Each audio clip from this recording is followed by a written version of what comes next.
everybody, I'm Jonathan Randall, and welcome to another episode of How You Like Me Now. This is actually episode 22, which I'm feeling good about because apparently 90% of all podcasts don't make it past the third episode, and 90% of those that do don't make it past the 20th, so we're kicking ass. I know I mentioned this briefly last week's episode, but I'm so excited about it. I'm mentioning it again because, hey, this podcast might not be wildly successful. It might not be extremely popular. Hell, I don't know if anybody's listening except for my mother, but I'm still doing it and I ain't no quitter, and that's what matters to me. I always talk about that, and I feel very strongly that it's not really success what you should measure yourself on. It's whether or not you tried, whether or not you went for it, whether or not you made the effort, because that's what's really important, and I am making the effort, and I thank everybody that has to by tuning in or supporting me online. I really appreciate it. It means a lot to me. Things are a little up in the air with my other podcast, American Jew. I was going to record today and kind of talk to my co-host about how I think it's not working, how I just can't deal with someone that has the work ethic that he has. But I ended up deciding not to do that today. I was also just gonna kind of like be like, hey, we're recording an episode, and then just be like, hey, dude, like, you suck, you know, and tell him. But I started feeling guilty about doing that and just kind of like blindsiding him with it. So I did text him today and did mention, you know, that I want to make some changes, that I'm not happy with the way the podcast is going. Of course, the guy is like completely oblivious, which like I can't believe, it just upsets and frustrates me more. And I do feel bad, you know, I love the brand American Jew. I want to continue creating content under it, but I just cannot work with people who aren't passionate about the projects that they're on, who don't want to be proactive, who don't want to do the work, because nothing worthwhile in this life comes easy. Podcasts are not easy.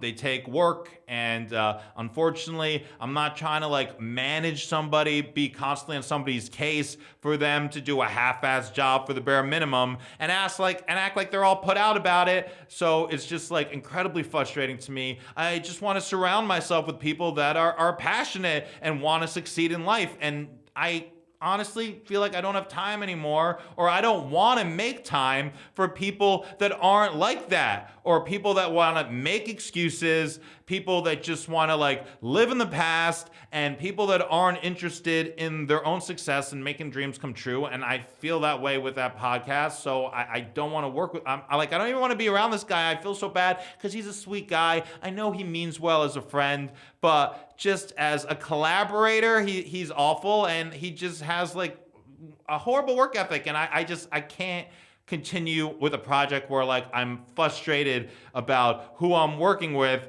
more than like excited about the content that we're putting out. So I'd like to continue doing American Jew. I think I'm going to do interviews maybe once a month and continue the brand, but How You Like Me Now is going to be more of my focus. So thanks to everybody who's been coming along the journey with me for this podcast. I'll tell you who's not coming with me. It's my brother, my baby brother, my little brother. He unfollowed me on social media. I mentioned this on the interview episode of How You Like Me Now with Iman El-Husseini. It was very sad for me to realize that my little brother, who, I love this kid so much. I really do. I loved him growing up. He's 10 years younger than me, so like I remember when he was born, like I was more of like, a person being able to like deal with the sibling, opposed to like my other siblings just a couple years, younger than me. So like I was basically a baby when they were babies too. But for my youngest, it wasn't. I had nothing but love and support for him, but he's kind of an asshole growing up. He really is. Like, it kills me to say it, but he has such anger issues, and he's just like a selfish person. And I was kind of upset about our relationship anyways, because like I felt like he only would reach out to me when he wanted something or when he needed something, and I would always try and make effort with him, and I feel like I would either just be ignored or it wasn't reciprocated, and it was very hard for me. But unfollowing me is the last straw, and it sucks because like I want to have a close family. I really do. Family does matter to me, but like at some point you got to decide, like, do you want the sadness from not having a family, or do you want the sadness from constantly being disrespected, from their toxic unhealthy, abusive behavior, and I had to make a choice, and I unfortunately had to make one not to have anything to do with my family because they're just like assholes, and it really sucks because I wish I had that kind of support. I wish I had a family I could rely on. My family, they act like any emotional support they give you, like you owe them now for the rest of your life. I'm like this is just like the basic things family's supposed to do. It's really hard for me. It's really sad. My sister is typically the extremely toxic force in my family. She's definitely my number one abuser in life, taking, the reins from my dad, who's a horrible piece of shit and treated me horribly growing up. But I feel like his abuse ended when I was 18. My sister's abuse has been going on forever. I don't know. She's mad at me because I guess I beat her up when I was 12 years old or younger. I don't even know. Last time I asked her what I ever did to her, her answer was, I don't know, I'm going to have to go to a therapist to figure it out. I wish she would. She causes a lot of heartache in my family. In fact, I think one of the reasons why my family is so separated is because of her. But, the rest of my family never wants to stick up for me or stand up for me, which is really hard. One thing my kid brother likes to always say is, oh, you guys never get along. Yeah, we never get along because how can you get along with someone who's constantly being toxic and abusive and horrible for you? But they might want to just sit by and let her be like a bad person, but I can't. I have to speak my mind. I have to protect myself, put up boundaries. And if that's me being a horrible, brother, a horrible family member, then I don't know what to do. Not taking somebody's abuse doesn't mean you're a bad person. So it sucks that my brother unfollowed me. I'm really sad about it. I hate that I don't have a close family, but I have to look out for myself and take care of myself and not let them constantly abuse me. And anyways, it's really depressing and sad. Let's talk about other depressing things, like shootings, which always take place in America. They're a daily occurrence. We're becoming desensitized to them because they happen so frequently. And unfortunately, another one happened over the weekend. Happy to say it wasn't at a school. Isn't that a weird thing to say? Oh my gosh, there was a shooting. Thank goodness it wasn't at a school this time because there are so many that happen at schools. It's absolutely horrible. But this one happened at a not so sweet 16 where 4 people were killed, 28 people were wounded.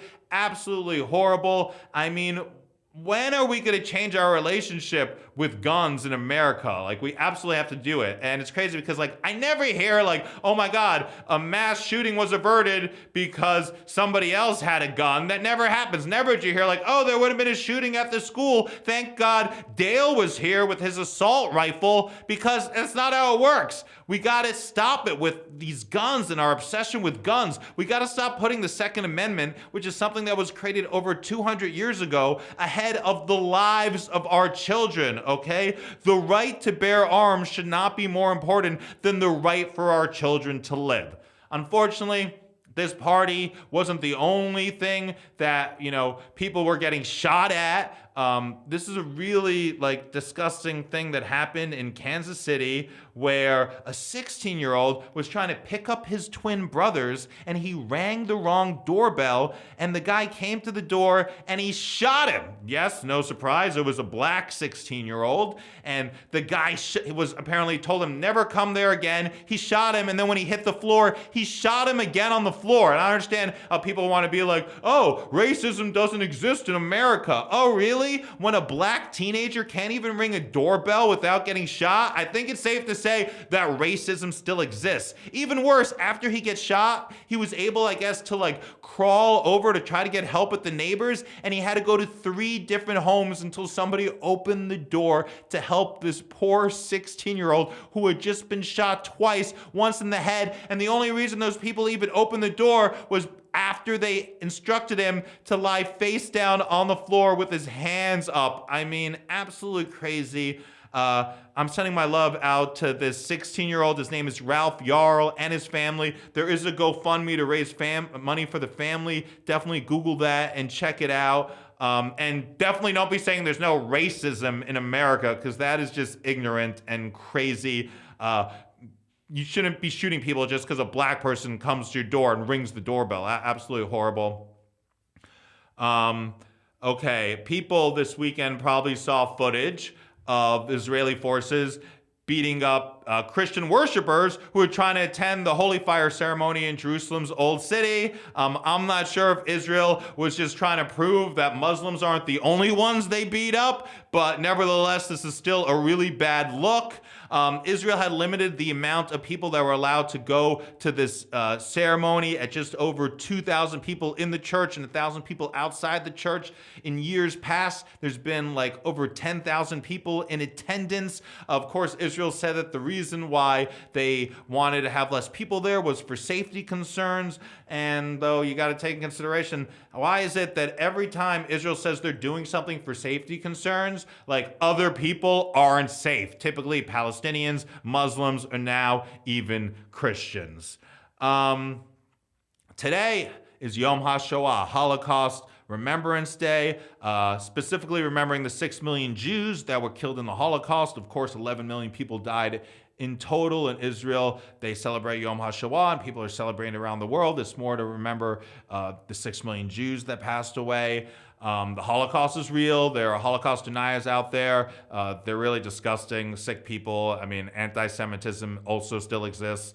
And it's crazy that people want to say the Holocaust didn't happen. I've been to Auschwitz, was talking about on the podcast last week. It is a real place.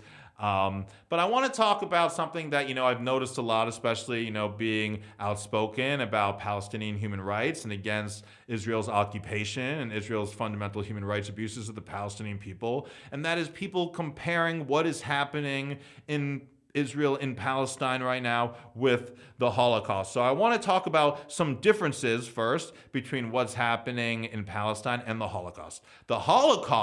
During the Holocaust, 2/3 of the Jewish population in Europe were wiped out. They were totally killed, all right? So I believe there was like 9 million Jews in Europe before the Holocaust, and then after the Holocaust, there was around 3 million Jews.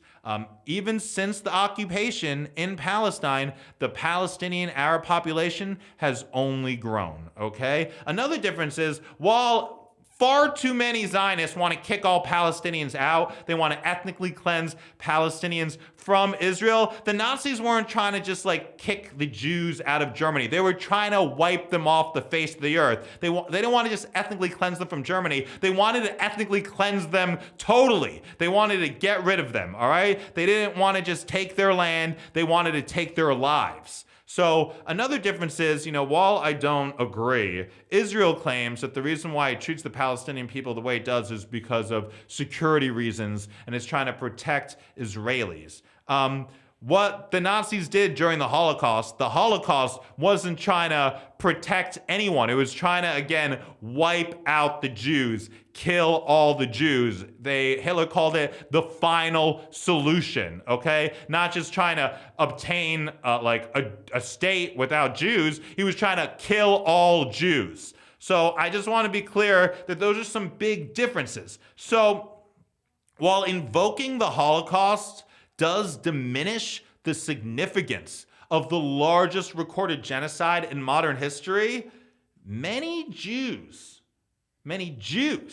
have made the comparison of Israelis to Nazis. So an Israeli philosopher by the name of Yehoshua Leibowitz, he was the one who introduced the term Judeo-Nazis, because he believed that a continued military occupation of Palestinian territories would lead to the moral degradation, with individuals committing atrocities, which has totally absolutely happened. No one could argue with that. Even Noam Chomsky went on record in 2008 saying that what Yeshua had prophesied had come true, and it's coming true every day. Also, in 1988, Holocaust survivor Yehuda Elkanah warned that the tendency in Israel to see all potential threats as existential and all opponents as Nazis, this is things that Israel does. It says any threat that they have against them, it's going to wipe out all Jews, and anyone that's bad is a Nazi, would lead to Nazi-like behavior by the Jews. So to say that Israelis aren't acting like Nazis, I don't know if I agree with that. I think Israelis do have the tendency to act like Nazis, but I think what's happening in Palestine is its own evil and comparing it to the Holocaust is a false equivalency. So saying that what's happening in Palestine is like the Holocaust is a false equivalency, but by comparing the behavior of many Zionists, many Israelis to Nazis, that isn't too far-fetched, even coming out of the mouths of other Jewish people. Anyways, I want to thank everybody who's been supporting me and the podcast. If you're not already, please subscribe to my YouTube channel. You can follow me across social media at Jonathan Randall. I'm Jonathan Randall. How you like me now?